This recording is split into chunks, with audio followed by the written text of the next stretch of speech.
Путешественник из Ростова-на-Дону автостопом добрался до Якутии. Иван Шматов уже второй год совершает кругосветное путешествие. В планах у Ивана отправиться в Колымский край, в Магаданскую область, а затем посетить Камчатку. На сегодняшний день путешественник посетил 10 стран Юго-Восточной Азии. Путешествует преимущественно автостопом.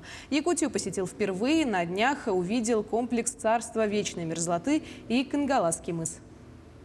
Менталитет людей, вот я что заметил, дальнобойщики, они все с друг другом вот так вот здороваются, когда едут. То есть на Западе такое не характерно. На Западе, если люди будут так смотреть на тебя с опаской, типа, что какой-то чувак едет, там, я лучше проеду мимо и не остановлюсь, то вот здесь это как-то более лояльный, что ли. То есть люди понимают, что если тебя не подобрать, то он замерзнет, или его медведи съедят, или еще что-то. Хотел бы, конечно, Ленские столбы посмотреть. То есть это тоже одна из достопримечательностей, так сказать, Якутии. И вот город Мирный еще. Там вот где алмазы добывают, такой большой кратер, тоже хочется посмотреть.